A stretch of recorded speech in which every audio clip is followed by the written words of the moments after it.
Di salah satu video saya sebelumnya ada yang meminta untuk saya membahas seberapa resiko dividen trap dari perbankan. Nah, sobat investor, tentunya istilah dividen trap ini sudah sering kita dengar, dan tentunya ini juga menjadi salah satu hal yang ingin dipelajari oleh sebagian investor atau mungkin trader, karena menganggap bahwa sebenarnya ada peluang di balik momentum pembagian dividen itu, bahwa ketika membeli di harga yang sebelum kumdet, berharap nanti sampai di kumdet harga sahamnya ya setidaknya bisa naik entah 1%, 2%, 5%, 10%, tergantung tren dari saham tersebut.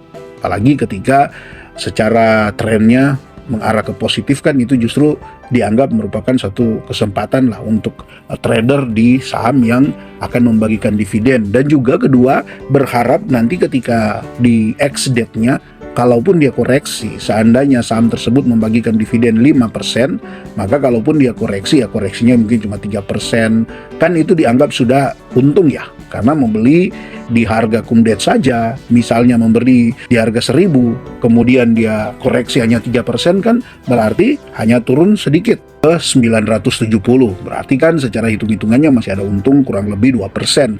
Maka jika dipotong dengan biaya pembelian dan biaya penjualan atau biaya fee jual beli ketika membeli di masa kumdet dan jual di ex-date, ya secara otomatis masih ada keuntungan ya 1% lebih ya. Tentu ini kan jadi hitung-hitungan yang sangat menarik ya sobat investor, karena hanya dalam hitungan satu hari bisa cuan 1% lebih setelah dipotong biaya fee jual beli. Tetapi yang juga tidak dipikirkan, yang mungkin juga diabaikan, nanti setelah kena trap dari dividen ini baru kemudian sadar, dan oh ternyata hal ini tidak seindah, tidak segampang, atau tidak semudah hitung-hitungan di atas kertas. Atau lagi mungkin lebih tepatnya tidak seindah hitung-hitungan secara asumsi. Karena pada kenyataannya ada koreksi. Karena ya seperti itu, banyak yang berusaha menjual ketika memasuki ex-date. Ya tentu entahkah mereka yang punya dana kelolaan besar, atau mungkin ya boleh dibilang bandar atau apalah, terserah. Yang pasti mereka ya kurang lebih sama mencari keuntungan seperti tadi. Ya tentu untuk mereka yang punya seperti menggunakan broker-broker tertentu yang bisa jual lebih cepat, ya tentu mereka ya berharap cuan dari situ, karena kan secara 1% saja hanya dalam satu hari itu sudah cuan yang cukup lumayan besar, apalagi untuk dana-dana yang besar, apalagi di saham-saham yang liquid, yang begitu mudah keluar masuk hanya untuk uang misalnya 1 miliar, 2 miliar itu dengan mudah dalam sehari keluar masuk. Untung 1% dari 1 miliar itu kan sudah 10 juta ya dalam satu hari, cuman dari hitungan satu hari membeli di kumdet dan menjual di ex-date. Nah jadi ketika ada juga banyak investor-investor retail yang coba mempertanyakan hal ini dan coba mengambil keuntungan lewat hal ini, ya maka disinilah hadir yang namanya atau yang diistilahkan dengan dividen trap.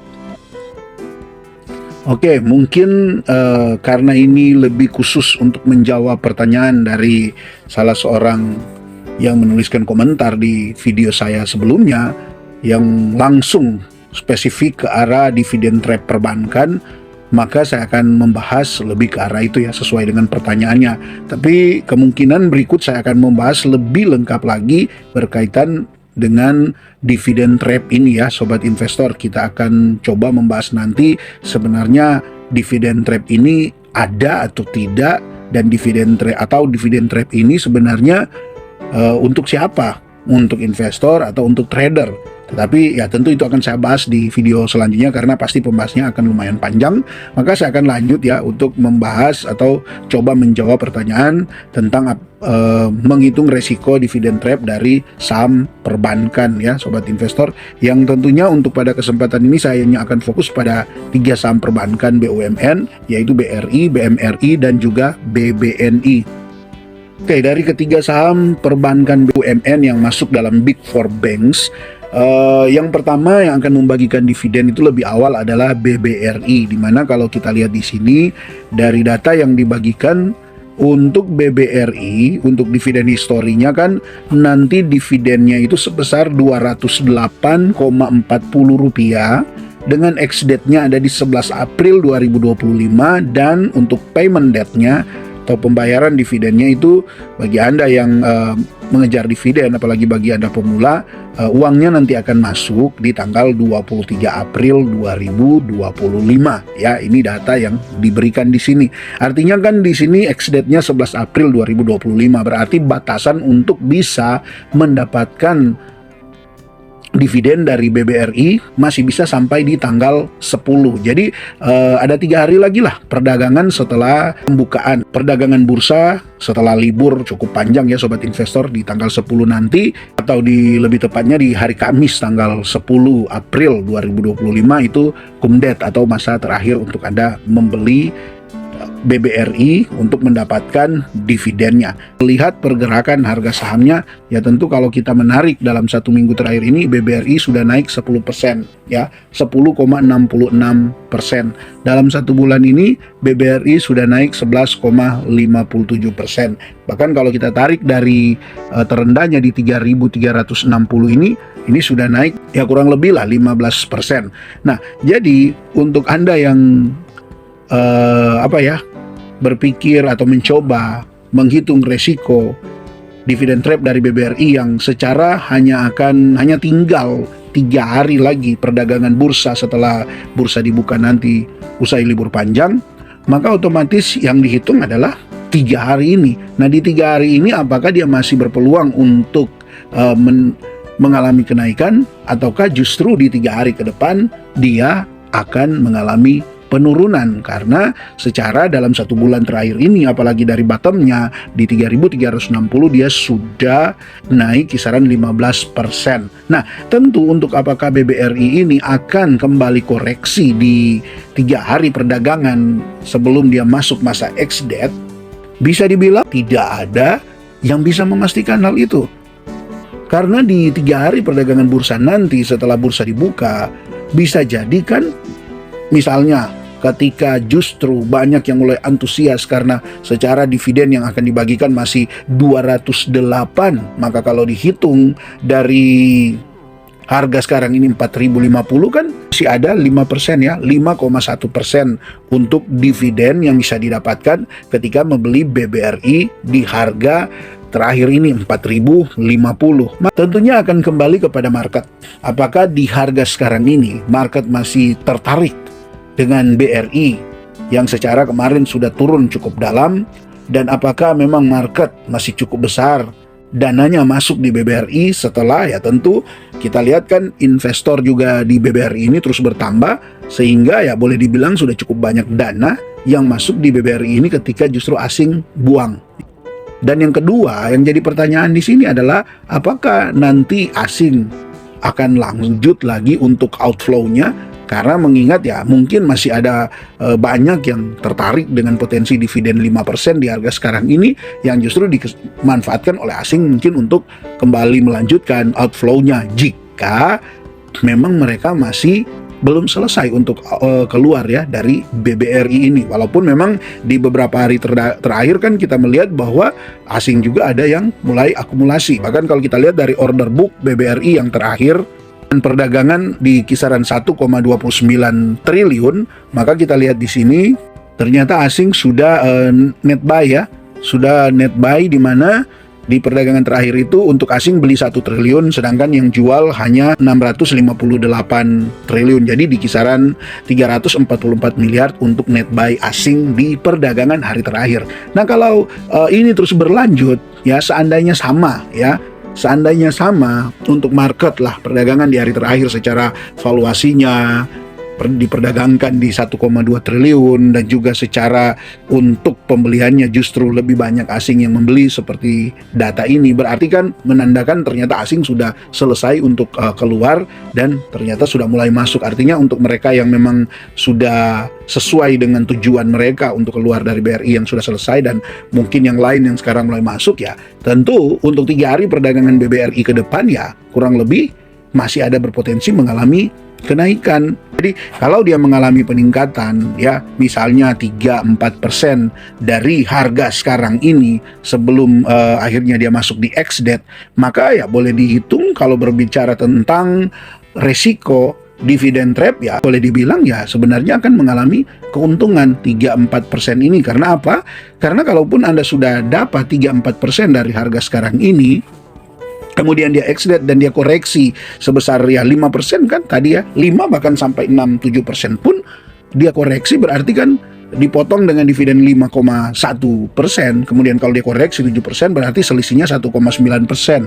Nah kalau Anda dapat misalnya sampai di masa cum-date nanti, tutup cum-date nanti dia Anda masih cuan di kisaran 4%, kan secara hitung-hitungannya totalnya Anda masih dapat keuntungan 2,1%. Ini cukup menarik. Dalam hitungan 3 hari saja Anda sudah dapat 2,1%, walaupun memang secara ya sobat investor ya kalau untuk para trader ya tentu uang justru kan akan mengendap ya, uang dividennya kan akan mengendap ya kurang lebih 2 minggu.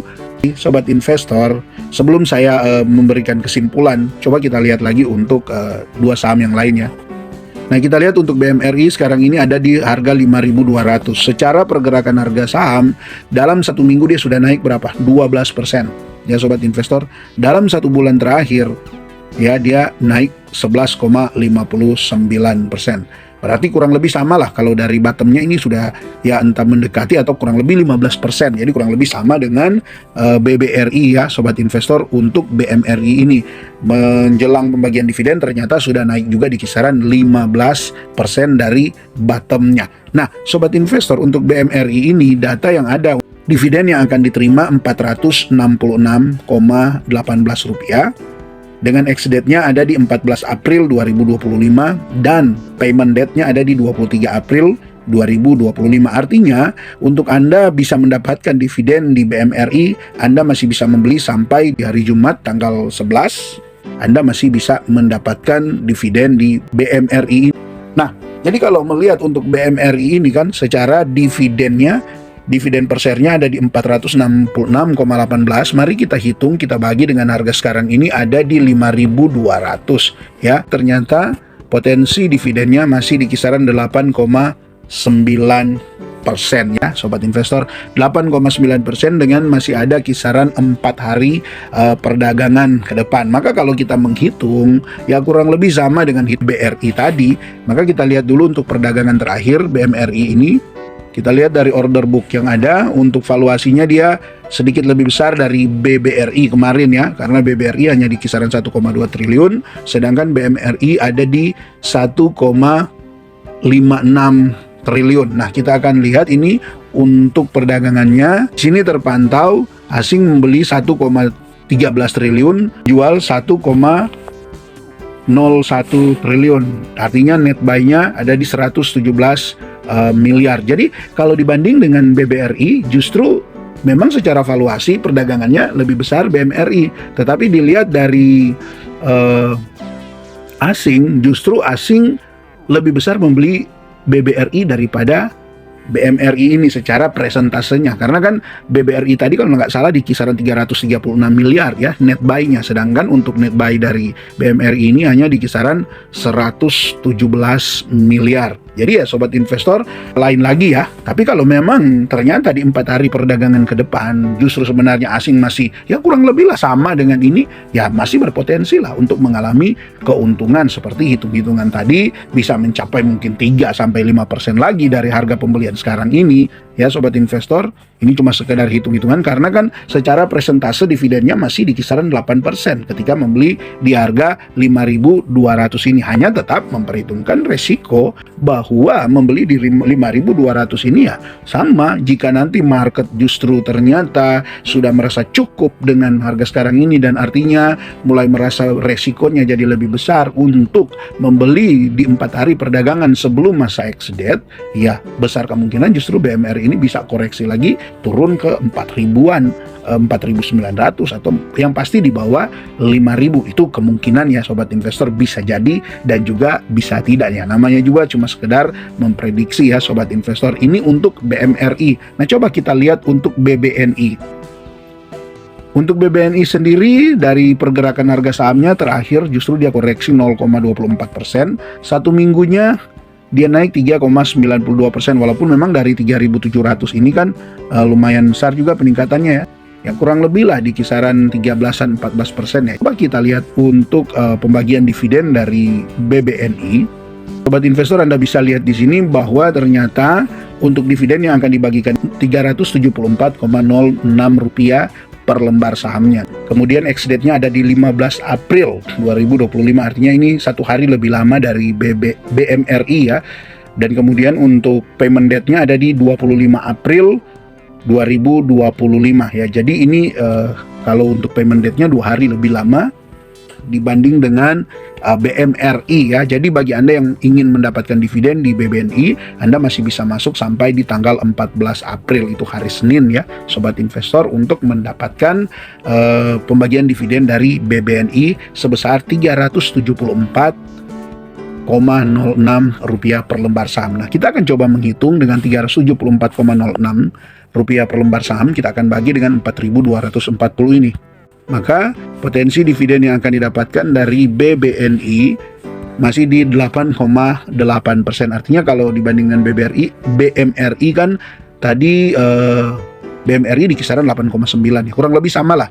Kalau BBRI ya memang lebih kecil 5% aja karena BRI sudah membagikan dividen interim kemarin. Tapi kalau secara keseluruhan sebenarnya BBRI yang masih lebih besar ya, sobat investor, seperti itu ya. Oke, jadi kita kembali lagi untuk membahas ini. Kita lihat untuk order book dari BBNI di perdagangan terakhir secara valuasi dia sangat kecil ya, hanya di 428 miliar dibanding dengan BMRI dan BBRI yang ada di 1,3 dan 1,2 triliun.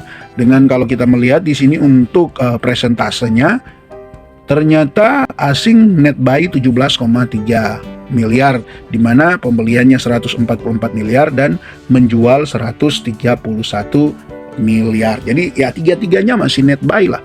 Nah, jadi dengan masih ada sisa perdagangan di kisaran 5 hari ya untuk BNI ini ya, harapannya ya masih kurang lebih ada minat lah seperti ini, supaya setidaknya secara pergerakan harga sahamnya mungkin masih bisa naik. Dan ya kembali lagi menghitung ya, sobat investor, kita masuk di menghitung resiko yang ada. Dan mungkin ini menjadi kesimpulannya untuk ketiga saham ini, untuk BRI, BMRI, dan juga BBNI, bahwa sebenarnya menghitung resiko ini cuman bisanya sampai diprediksi, bukan sampai bisa memastikan seberapa besar. Artinya dengan situasi seperti ini ya, Anda lebih ke arah berspekulasi ya, ke arah berspekulasi, padahal secara sahamnya bagus, tetapi kalau Anda berusaha untuk memprediksi resiko ketika memasuki momentum pembagian dividen dari ketiga saham perbankan ini, maka lebih tepatnya akan menjurus ke arah berspekulasi.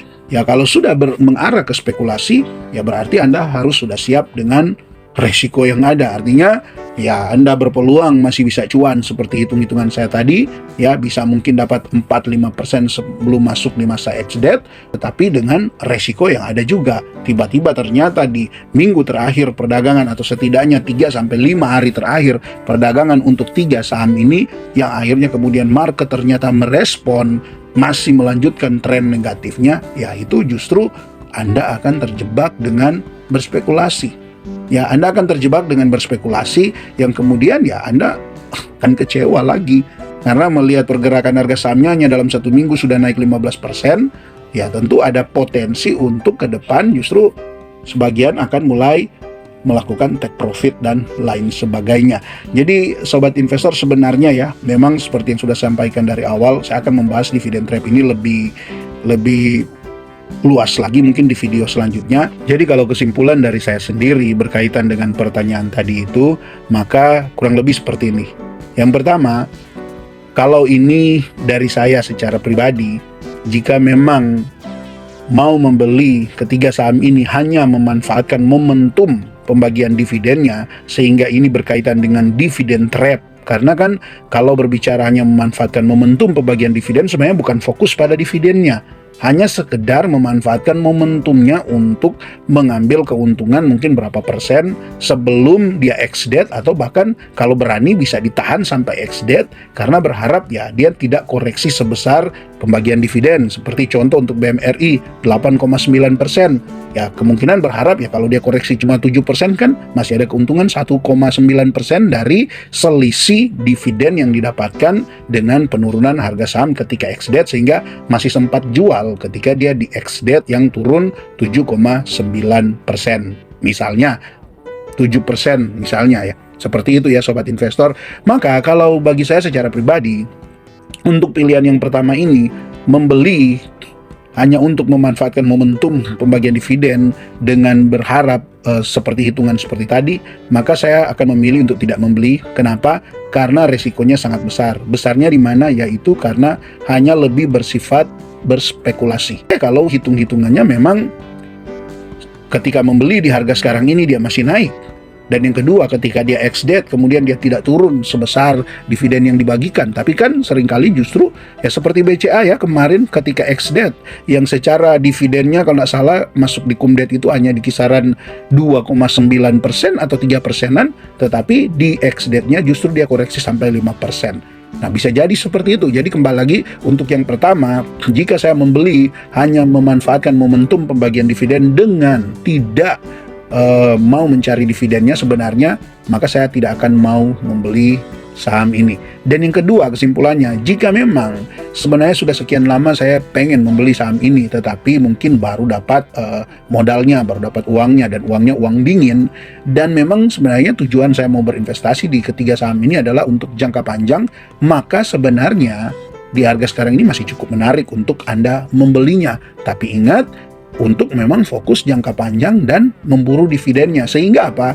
Kalaupun nanti ya hitungan terburuknya ketika Anda beli di harga sekarang ini, seperti di BMRI, Anda beli di 5.200, ternyata sampai di cum-date-nya saja dia sudah turun di bawah dari 5.000, kemudian di ex-date-nya dia koreksi sebesar dividen yang dibagikan, berarti kan itu akan turun di kisaran 4.600. Maka jika metode investasi Anda, strategi investasi Anda memang full untuk memburu dividen, justru dengan terjadinya penurunan harga saham yang mungkin bisa mencapai 4.600, 4.500 lagi di dalam waktu dekat ini setelah pembagian dividen, setelah ex-date maksud saya, maka Anda tetap masih akan tenang. Kenapa? Karena justru ketika payment date nanti Anda dapat dana lebih, kemudian Anda bisa akumulasi lagi, apalagi kemudian ada tambahan modal dan Anda bisa akumulasi, itu justru jadi lebih menarik ya sobat investor. Jadi berkaitan dengan resiko di sini, yang pertama resiko kalau kita hanya berspekulasi, dan saya menyarankan untuk tidak membeli. Tapi kalau berbicara tentang resiko di dalam Anda berinvestasi menggunakan metode dividen investing, justru resiko ini tidak gimana ya sobat investor, tidak akan terlalu terasa karena secara kan Anda langsung dapat dividen. Misalnya di BMRI Anda langsung dapat 8,9%, dia turun Anda dapat harga lebih murah, tahun depan dan tahun-tahun selanjutnya Anda bisa mendapatkan dividen yield yang lebih besar lagi. Jadi jadi semua berkaitan dengan resiko dan peluang di ketiga saham ini menjelang mereka membagikan dividen, semua tinggal kembali kepada hitung-hitungan Anda. Setidaknya saya sudah memberikan gambaran. Kalaupun cocok Anda bisa ambil, kalaupun tidak cocok ya sudah, abaikan saja. Resiko Anda tanggung sendiri, keuntungan Anda nikmati sendiri. Tidak ada rekomendasi untuk Anda membeli, menjual, menahan saham ini. Semuanya hanya sebatas informasi, dan tentunya ya bagi Anda yang punya informasi tambahan berkaitan topik ini, silakan Anda tuliskan di kolom komentar. Adapun pertanyaan ataupun tanggapan silakan Anda tulis di kolom komentar. Terima kasih untuk Anda yang terus mendukung channel ini dengan berikan support melalui super thanks, berlangganan, dan subscribe, juga sudah memberikan komentar-komentar positif di channel ini. Salam IHSG, investor harus selalu gembira.